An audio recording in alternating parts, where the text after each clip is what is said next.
विद्यार्थियों, गत व्याख्यान में हमने संप्रभुता की परिभाषा और उसकी विशेषताओं के बारे में पढ़ा। आज उसी टॉपिक को मैं आगे बढ़ाते हुए संप्रभुता के विविध रूपों के बारे में चर्चा करना चाहूँगी।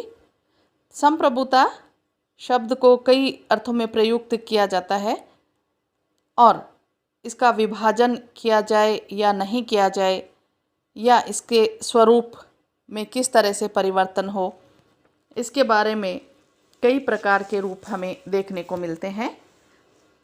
सबसे पहला औपचारिक तथा वास्तविक संप्रभुता के बारे में यदि हम पढ़ें तो औपचारिक या नाममात्र की संप्रभुता का तात्पर्य एक व्यक्ति या ऐसी इकाई से है जिसके पास सैद्धांतिक दृष्टि से संपूर्ण शक्ति निहित हो, किंतु जिसके द्वारा व्यवहार में इस प्रकार की शक्ति का अपने ही विवेक के आधार पर उपयोग न किया जा सके और व्यवहार में इन शक्तियों का प्रयोग उनके नाम पर कोई अन्य व्यक्ति ही करे, उसे हम औपचारिक संप्रभुता कहते हैं।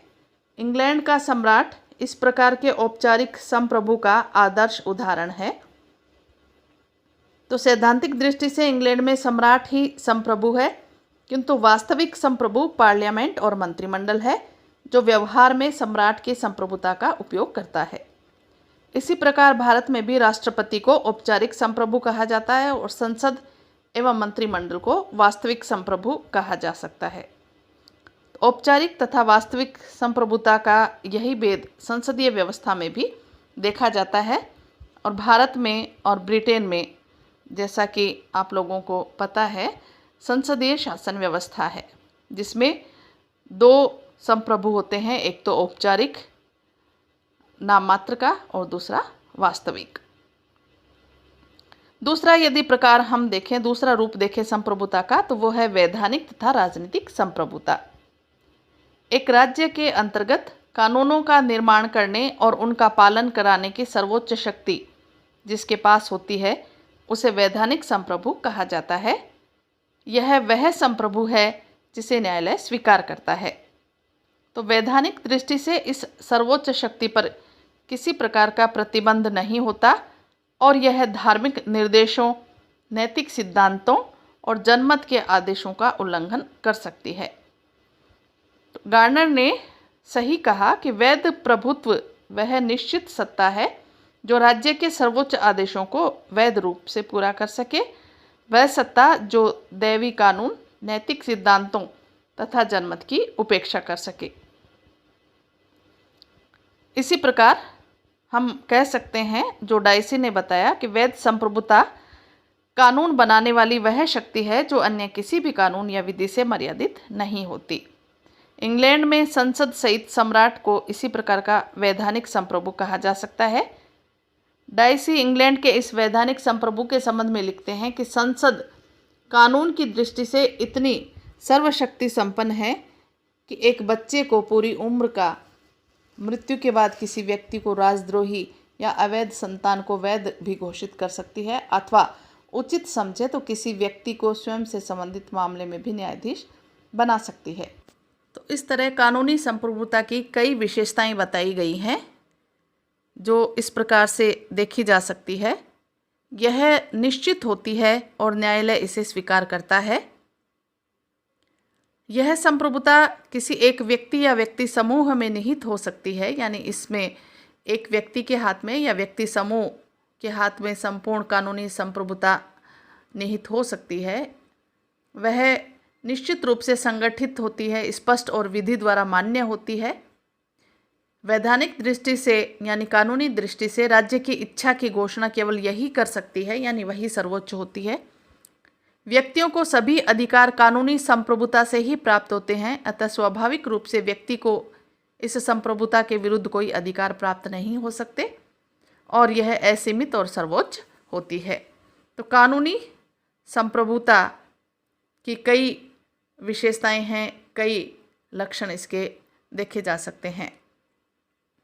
और यदि हम बात करें राजनीतिक संप्रभुता, तो यह प्रत्यक्ष प्रजातंत्रीय शासन व्यवस्था वाले देशों में तो वैधानिक संप्रभुता और राजनीतिक संप्रभुता में कोई अंतर नहीं होता, लेकिन जिस प्रकार का प्रतिनिध्यात्मक प्रजातंत्र वर्तमान समय में विश्व के अधिकांश राज्यों में प्रचलन में है, उसके अंतर्गत वैधानिक संप्रभु और राजनीतिक संप्रभु अलग अलग इकाइयाँ होती है। वैधानिक दृष्टि से तो इंग्लैंड में पार्लियामेंट संप्रभु है, किंतु वास्तविक रूप में पार्लियामेंट की सत्ता पर अनेक प्रतिबंध हैं। पार्लियामेंट जनता के कल्याण और इच्छाओं के विरुद्ध किसी प्रकार के कानून का निर्माण नहीं कर सकती, क्योंकि जनता पार्लियामेंट के सदस्यों को निर्वाचित करती है और उन पर नियंत्रण भी रखती है। वैधानिक संप्रभु की सत्ता पर नियंत्रण रखने वाली इस शक्ति को ही राजनीतिक संप्रभु कहा जाता है। गार्नर ने भी कहा कि वैध संप्रभुता के पीछे एक दूसरी संप्रभुता भी है, जो वैध रूप से अज्ञात एवं असंगठित है और जिसमें इतनी क्षमता नहीं होती कि वह राज्य की इच्छा को वैध आदेश के रूप में व्यक्त कर सके, परंतु फिर भी जो ऐसी सत्ता है जिसके सम्मुख संप्रभुता को नतमस्तक होना पड़ता है, और वह है राजनीतिक संप्रभुता। तो इस तरह से राजनीतिक संप्रभुता और पार्लियामेंट में हम देखते हैं कि उस पर जनता का प्रतिबंध रहता है। लेकिन यह राजनीतिक संप्रभुता कानून द्वारा ज्ञात नहीं होती, यह तो असंगठित और अनिश्चित होती है। संकीर्ण दृष्टिकोण से एक देश के निर्वाचकों को राजनीतिक संप्रभु कहा जा सकता है, क्योंकि वे ही वैधानिक संप्रभु का निर्णय करते हैं। लेकिन दलीय राजनीति, लोकमत और प्रचार के साधनों का भी वैधानिक संप्रभु पर नियंत्रण रहता है। इसलिए गिलक्राइस्ट ने सही कहा कि राजनीतिक संप्रभु एक राज्य के अंतर्गत उन सभी प्रभावों का योग होता है जो कानूनी संप्रभु के पीछे निहित रहते हैं। यानी कानूनी संप्रभु पर प्रतिबंध रखने वाले राजनीतिक संप्रभु भी होते हैं।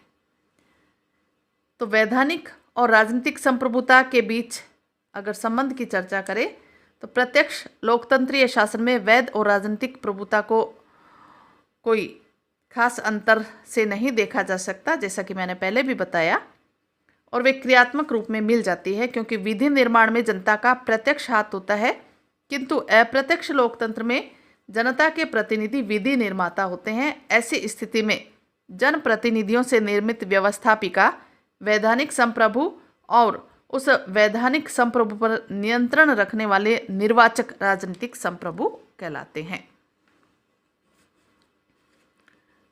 फिर जैसे हम बात करें लोक प्रभुता, लोक प्रभुता का विचार आधुनिक लोकतंत्र का महत्वपूर्ण और स्तंभ कहा जा सकता है।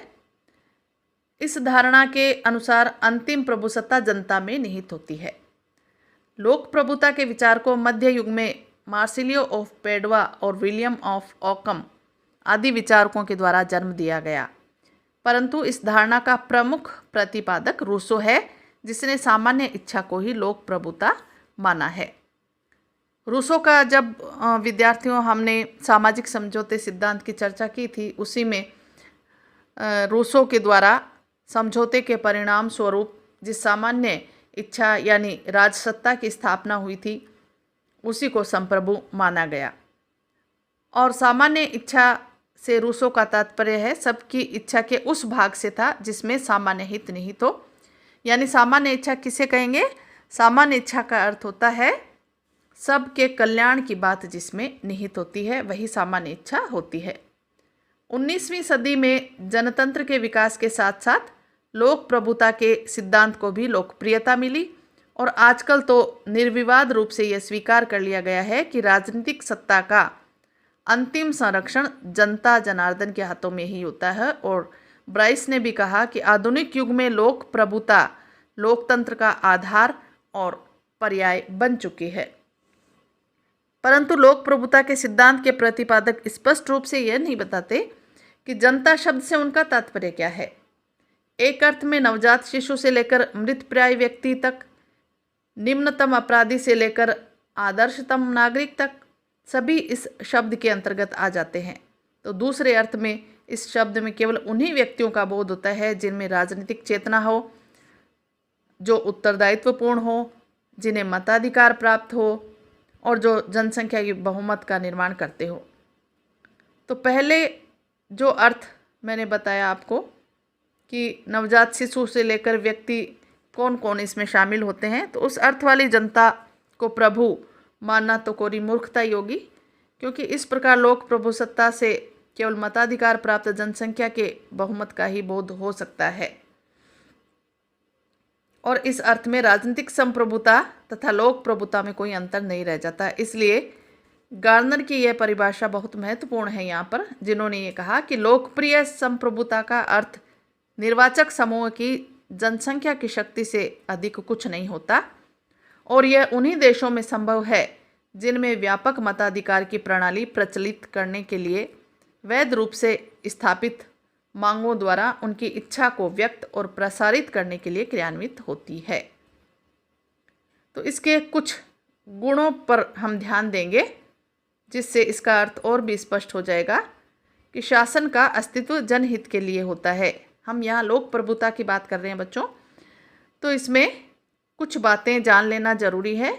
जैसे शासन का अस्तित्व जनहित के लिए होता है, और यदि जानबूझकर जन इच्छाओं की अवहेलना की जाती है तो क्रांति की संभावना उत्पन्न हो जाती है।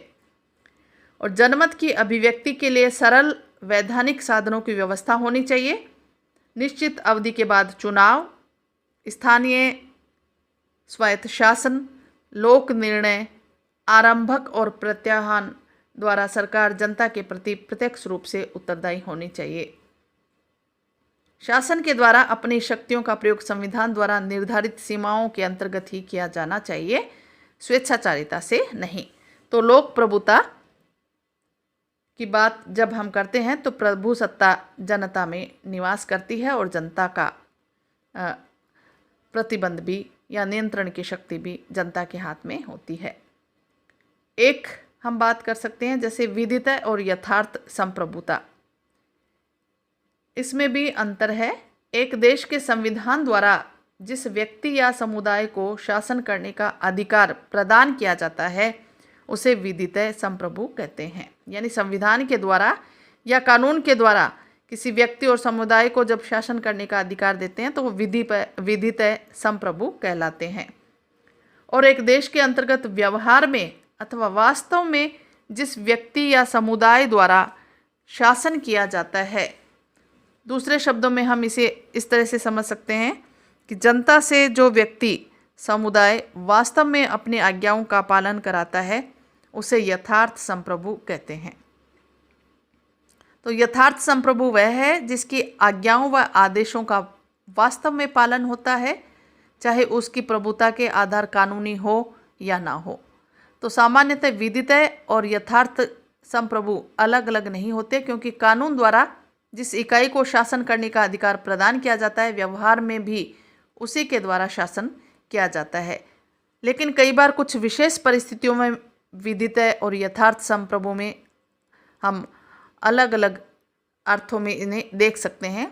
जब कोई व्यक्ति एक श्रेणी या बहुसंख्यक जन समूह राज्य के विद्यमान संविधान और कानून की उपेक्षा कर क्रांति, विद्रोह या शक्ति के प्रयोग द्वारा शासन शक्ति अपने हाथ में लेकर अपनी सरकार स्थापित कर लेता है, तो ऐसी स्थिति में विदित संप्रभु तो पुरानी सरकार ही रहती है, लेकिन नवीन स्थापित सरकार उस राज्य की वास्तविक संप्रभु हो जाती है, क्योंकि पुरानी सरकार उस क्षेत्र में अपनी आज्ञाओं का पालन नहीं करा सकती। तो हिटलर आदि को हम इसी रूप में देख सकते हैं। तो यहाँ विदित और यथार्थ संप्रभुता वैसे तो एक ही है, लेकिन कई परिस्थितियों में ये सब अलग अलग हो जाती हैं। तो इस तरह से संप्रभुता के कई रूप हमने देखे, कई रूपों में हम संप्रभुता को देख सकते हैं। धन्यवाद।